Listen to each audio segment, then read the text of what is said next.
Hello everyone, मेरा नाम शीतल चौहान है और मेरी यूट्यूब चैनल पे आप सभी का स्वागत है। तो आज का वीडियो बहुत ज़्यादा इंपॉर्टेंट होने वाला है। हम आज बात करेंगे कि हम कैसे 3 महीने के अंदर अंदर कोई भी गवर्नमेंट एग्जाम निकाल सकते हैं। हम लोगों ने आमतौर पर देखा है कि जैसे नोटिफिकेशन आता है, हम लोग फॉर्म भरते हैं, तब से हमारे एग्जाम डेट तक अप्रोक्स हम लोगों को 3 महीने मिलते हैं। कभी कभी कम भी मिलते हैं, कभी ज़्यादा भी हो सकता है अगर एग्जाम डेट आगे बढ़ जाती है तो। पर हम लोग इस 2-3 महीने के पढ़ाई से कोई भी एग्ज़ाम आसानी से निकाल सकते हैं। आप लोगों ने बहुत सारे लोगों को सुना भी होगा कि उन्होंने 3 महीने पढ़ के आराम से एग्ज़ाम क्रैक किया। मैं 3 महीने इसलिए बोल रही हूँ क्योंकि 1-2 महीने इतना वास्ट सिलेबस होता है कुछ कुछ एग्ज़ाम का कि 1-2 महीने में चीज़ें कवर नहीं होती हैं। तो 3 महीने एक परफेक्ट टाइम है जब आप चीज़ों को कवर कर सकते हैं और इतना रिवाइज कर सकते हैं कि आप कोई भी एग्ज़ाम आसानी से क्रैक कर सकें। तो ठीक है, हम लोग कभी कभी आपने देखा होगा कि जब वो 3 महीने होते हैं ना, तो हम लोग बहुत ज़्यादा पढ़ाई करते हैं। जैसे हमने साल भर पढ़ाई ना की होगी, उससे ज़्यादा हम लोग उस 3 महीने में पढ़ाई करते हैं। हम लोगों का जो याद करने की क्षमता है, कैपेसिटी है, वो बहुत ज़्यादा बढ़ जाती है। चीज़ें जल्दी जल्दी याद हो रही होती हैं और हम जल्दी जल्दी चैप्टर्स कवर करते हुए चलते हैं। तो वो 3 महीने बहुत ज़्यादा इंपॉर्टेंट होते हैं क्योंकि हमारा माइंड में एक डर होता है कि एग्ज़ाम पास है, हमें जल्दी जल्दी चीज़ें कवर करनी है, तो अच्छे से पढ़ाई होती है। पर कई बार ऐसा होता है कि हम लोगों ने पढ़ाई की, नो डाउट 8 से 9 घंटे पढ़ रहे हैं, 10-12 घंटे भी पढ़ रहे हैं, चीज़ें हम सारी याद करके भी गए हैं, फिर भी हमारा एग्ज़ाम नहीं निकलता। तो हम लोग क्या क्या ऐसी मिस्टेक करते हैं कि हमारी मेहनत करने के बाद भी हमारा एग्ज़ाम नहीं निकलता। हम उन चीज़ों पे भी बात करेंगे और क्या क्या हमें करना चाहिए जिससे हम 3 महीने के अंदर अंदर कोई भी एग्ज़ाम आसानी से क्रैक कर सकते हैं। ठीक है, तो आइए जल्दी से वीडियो शुरू करते हैं। सबसे पहली इम्पॉर्टेंट चीज़ है हमारा सिलेबस।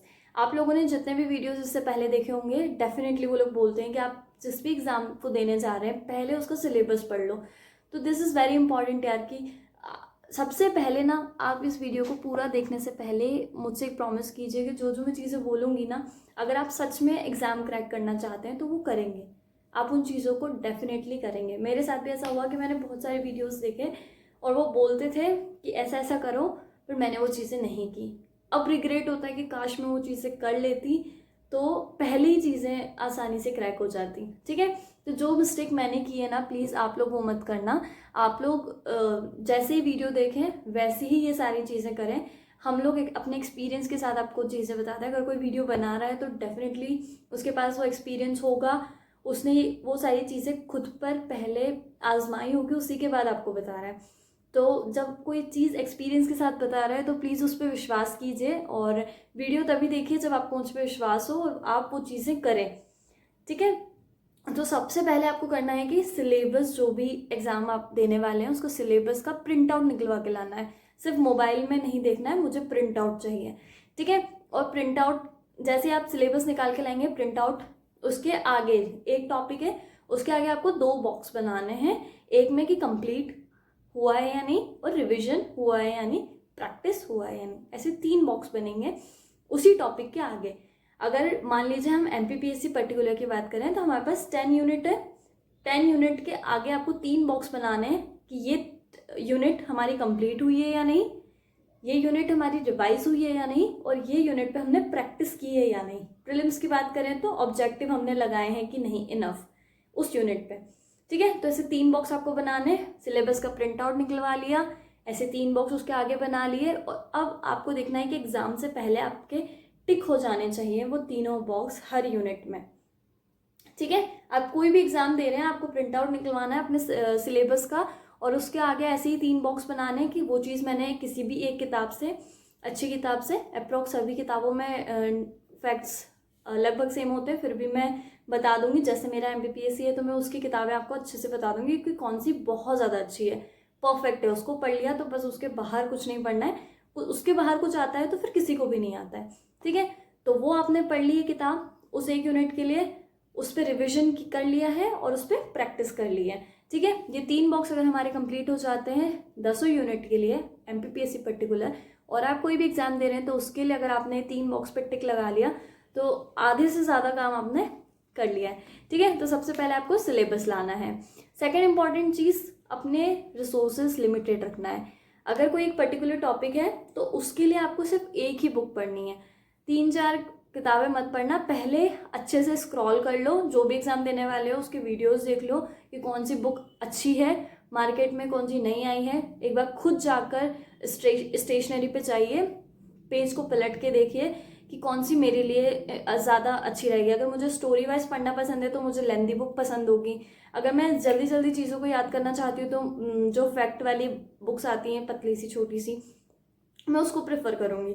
तो आप अपने अकॉर्डिंगली वहाँ जाइए, स्टेशनरी पे बोलिए इस यूनिट के लिए या जो भी आपका टॉपिक है, जो भी आपके एग्जाम है उसके लिए किताबें बता दीजिए, वो आपको बताएगा। आप उसमें से देखिए कि आपके लिए कौन सी बेस्ट है और जो आपने चुन ली सिर्फ उसी पर रिलाई कीजिए। ठीक है, तो सबसे पहला आपने सिलेबस निकलवा लिया प्रिंट आउट, उसके आगे 3 बॉक्स बना लिए और वो आपको फिलअप करने इन 3 महीनों में, और यकीन मानिए जल्दी हो जाएगा। और जैसे जैसे आप टिक लगाते जाएंगे अपने अंदर ही कॉन्फिडेंस आता रहेगा कि हाँ यार मेरी चीज़ें कवर होती जा रही है, रिविजन होता जा रहा है, अंदर से कॉन्फिडेंस आ रहा है, प्रैक्टिस हो रही है। ठीक है, और प्रैक्टिस बहुत ज़्यादा ज़रूरी है। तो फर्स्ट चीज़ क्या है, सिलेबस। सेकेंड चीज़ है लिमिटेड रिसोर्सेज। आपने अगर एक बार कोई चीज़ चुन ली है कि मुझे यहाँ से ये चीज़ कवर करनी है तो प्लीज़ उसी पर रिलाई कीजिए और बार बार अपने रिसोर्सेज मत बदलिए।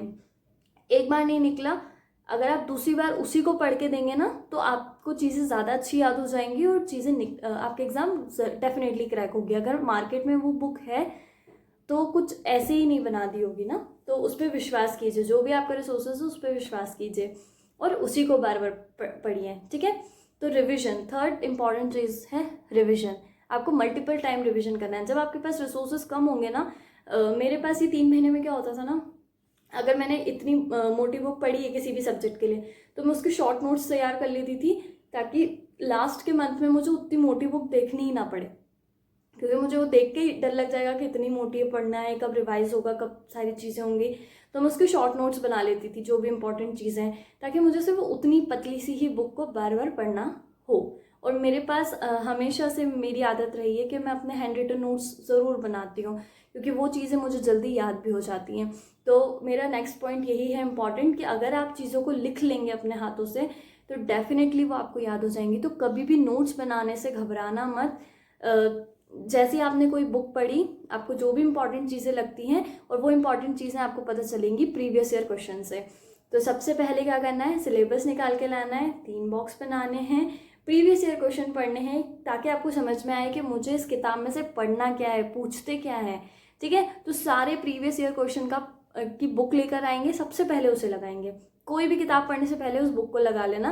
मुझे पता है नहीं बनेगा ना, पर आप एक बार पढ़ लो, उसको वापस से लगाना है सेकेंड टाइम पढ़ने के बाद, पर एक बार बुक्स पढ़ने से पहले एक बार पढ़ लो कि प्रीवियस ईयर में पूछा क्या जाता है। ठीक है, ताकि आपको पता चले कि जब आप किताब पढ़ेंगे, बुक पढ़ेंगे तो क्या छोड़ना है और क्या पढ़ना है। ठीक है, वो पढ़ने के बाद आपको अपने नोट्स बनाने हैं हैंड रिटन और उसको मल्टीपल टाइम रिवाइज करना है। कोई भी एक टेस्ट सीरीज लगाइए, ऑफलाइन लगाइए या ऑनलाइन लगाइए, टेस्ट सीरीज बहुत ज़्यादा इंपॉर्टेंट है। ठीक है, तो सबसे लास्ट पॉइंट है कि टेस्ट सीरीज लगाना है, प्रैक्टिस करना है, प्रैक्टिस बहुत ज़्यादा करनी है। अगर आप ये सोच रहे हैं कि मैं सिर्फ पढ़ पढ़ के चले जाऊँ और एग्ज़ाम में ही देखेंगे, मेन गेम वहीं खेलेंगे, तो बिल्कुल ऐसा मत करना। चाहे पढ़ाई कम कर लेना पर प्रैक्टिस ज़्यादा करना, क्योंकि जितनी ज़्यादा आपकी प्रैक्टिस होगी ना उतना आपका सिलेक्शन रेट ज़्यादा होगा। ठीक है, तो वीडियो यहीं पे एंड करते हैं। अगर आपको कोई भी डाउट हो या आप पढ़ाई से रिलेटेड कोई वीडियोस चाहते हैं तो प्लीज़ कमेंट सेक्शन में बताइएगा। मैं अपनी पूरी कोशिश करूँगी कि उस पर वीडियो बनाऊँ। Thank you so much.